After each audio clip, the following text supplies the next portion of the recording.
Hello guys, welcome back to Standard 10 Geography class lesson 12 Agriculture in India part 3.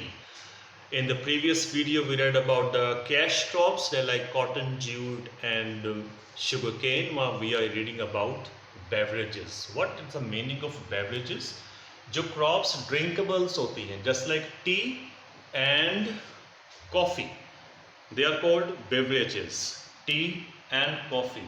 What we are going to read, पहले की तरह फिर से हम लोग ये टी और कॉफ़ी के बारे में वो सब पढ़ेंगे कि कौन सी सॉइल चाहिए, इसकी क्लाइमेटिक कंडीशंस क्या हैं, कहाँ कहाँ ये उगती है, इसको उगाने का और इसको हार्वेस्ट करने का तरीका क्या है. फॉर एग्जांपल ये सब चीज़ें, types and varieties, soil, climatic requirement, method of cultivation, harvesting, problems, processing, uses, areas and states.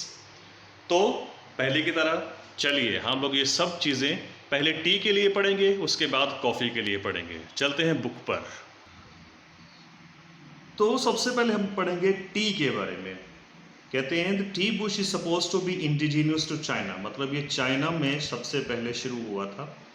1823 में ब्रिटिश मेजर रॉबर्ट ब्रूस ने इसको इंडिया लेकर आए थे, अपर असम में Brahmaputra valley by the Britisher in 1839. अब ये Nilgiri hills in south India में भी पाई जाती है, ट्रॉपिकल सब ट्रॉपिकल प्लांट है. अब इसका method, cultivation, types and varieties देखें तो जो टी है वो बेसिकली 3 किस्म की हम पाते हैं, ब्लैक टी, ग्रीन टी और लॉन्ग टी. ग्रीन टी आजकल काफ़ी कॉमन हो रही है फैट्स को रिमूव करने के लिए. सो सॉइल्स, किस किस्म की सॉइल्स इसको चाहिए इसको उगाने के लिए? Well drained, deep, friable, loams with porous subsoil. Stagnant water, जो खड़ा पानी अगर खड़ा हो जाता है, गंदा हो जाता है, तो वो इसके लिए बहुत बुरा होता है, इसके जड़ों के लिए बुरा होता है. तो it's is difficult for the plants to grow. Climatic conditions are 13 degree centigrade to 35, ये क्लाइमेट चाहिए. और अगर हम रेनफॉल की बात करें तो 150 टू 250 सेंटीमीटर एनुअल रेनफॉल. इसको ड्राई स्पेल्स जो है इसके लिए हार्मफुल हैं. अगर बारिश नहीं होती है, टेम्परेचर ड्राई हो गया तो ये पौधे खराब हो जाएंगे. High humidity, heavy due and morning fog इसके लिए बहुत अच्छे होते हैं. मेथड ऑफ कल्टीवेशन में ट्रांसप्लांटेशन, जैसे पंजाब में वो धान लगाते हैं ना, चोना लगाते हैं जैसे हम पंजाबी में बोले तो this is just like that. Transplantation, जो सैपलिंग्स हैं वो पहले एक नर्सरी में उगाते हैं, फिर उस सैपलिंग्स को ट्रांसप्लांट करते हैं गार्डन्स में. देन क्लोन प्लांटिंग क्या होती है? Clone planting, cutting from a good high yielding mother plant instead of seed. Seed के बजाय जैसे वो हम लोग कलम लगाते हैं कि प्लांट्स का एक ब्रांच काट कर आगे लगा दो, तो उसको बोलते हैं clone planting.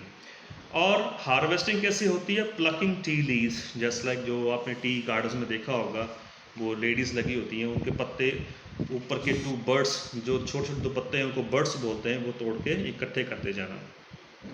Removal of central stem encourages quick development of lateral branches and periodic clone. और pruning is also help in growing new shoots bearing soft leaves. अगर के ऊपर के 2 पत्ते वो उठा लें तो उसकी जगह पे 4 नए आते हैं, तो it is very good process to harvest tea plants. Then processing में क्या होती है? ये चीज़ें होती हैं withering, rolling, fermentation, drying and fixing and then after sorting. अब ये 5 प्रोसेस होते हैं. पहले पत्ते तोड़कर उनको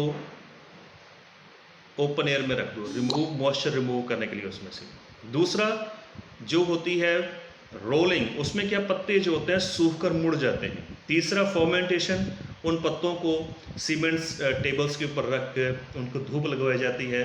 उसके बाद रोलिंग एंड फिक्सिंग, मतलब after fermentation the tea leaves are put on a conveyor belt and are passed through oven at a very high temperature. and sorting, और उसके बाद ब्लेंडिंग. ब्लेंडिंग क्या होता है? ब्लेंडिंग का मतलब होता है फ्लेवर, कलर एंड टेक्सचर. जब पत्ते छोटे छोटे दानों में एक्सचेंज कर दिए जाते हैं तो फिर उनको फ्लेवर या कलर या ब्लेंडिंग उसको कर देते हैं ताकि उसका टेस्ट, कलर बन जाए, तो उसको ब्लेंडिंग बोलते हैं. फिर उसके बाद पैकिंग होती है. पैकिंग किस में होती है? Plywood cases with lining of aluminium foil.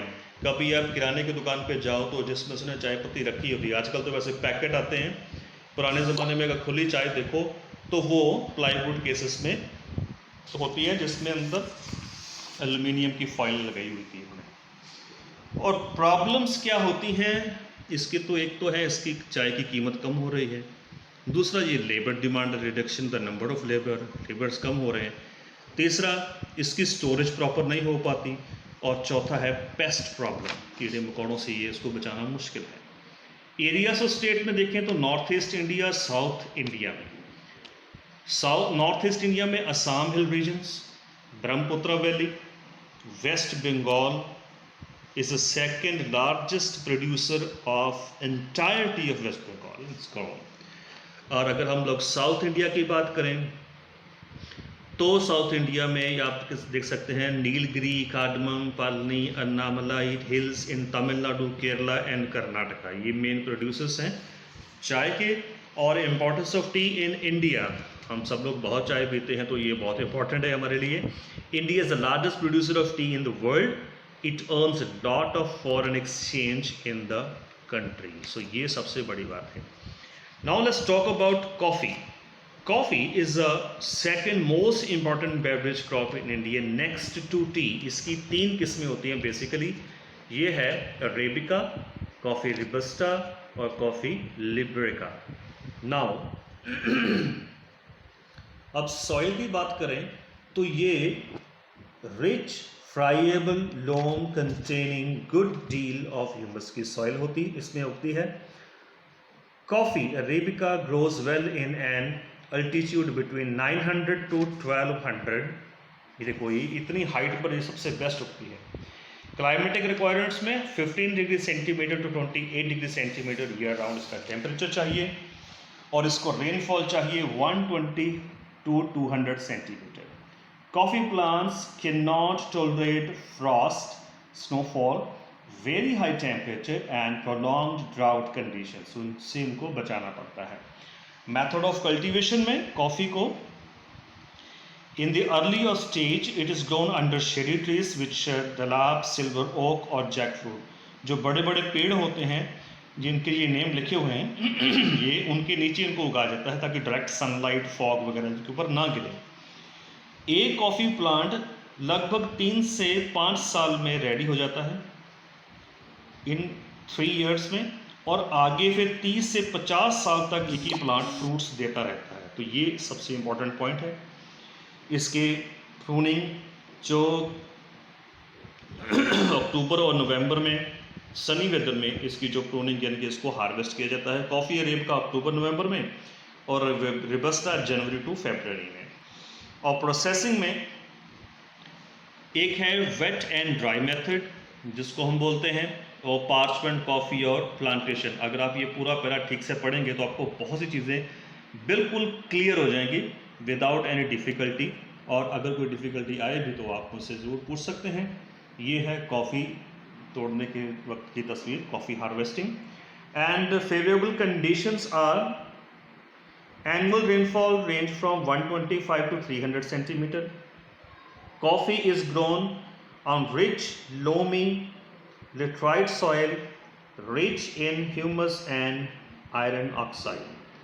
Areas of state की बात करें तो in Kerala, Karnataka, in Kerala, Kaziranga, Malappuram, Kollam, Palghat and Kottayam are the chief coffee producing areas. Nearly 20% of the coffee comes from the places. Tamil Nadu है, कर्नाटका है, और problems हैं इसकी dry weather, high temperature, common disease like fungus growth, और second type of disease is known as coffee rot. तो ये जब lesson पढ़ेंगे तो आप जो मैप्स हैं डेफिनेटली उनको ज़रूर पढ़ना, इनमें आपको क्लियर हो जाएगा कि कॉफ़ी एक्चुअल में उगती कहाँ है। और हाँ, जाते जाते एंड में keywords, they are very important. मैं बता दूं कि हर बार पेपर में अराउंड 10 मार्क्स का क्वेश्चन कीवर्ड्स से ही आता है, तो don't forget to learn keywords. And जो 3 लेसन हमने पढ़े हैं एग्रीकल्चर इन इंडिया के, उन तीनों का कंटेंट एनालाइज इन ब्रीफ अगर देखा जाए तो ये है। देखिए इसमें rice, wheat, millet, pulses, tea, coffee, sugarcane, cotton, jute, mustard, linseed, groundnut, coconut, sunflower, castor seed, soybean, इन सब की डिटेल एक्सप्लेनेशन दी गई है in very short very comprehensive way. So जो चीज़ें हम लोगों ने इस वीडियो में देखी हैं वो डायरेक्टली आप ये चीज़ों को पढ़ सकते हैं. ये are very easy for you. I hope you will find this video very beneficial for you. Thank you very much. Have a nice day. Thank you.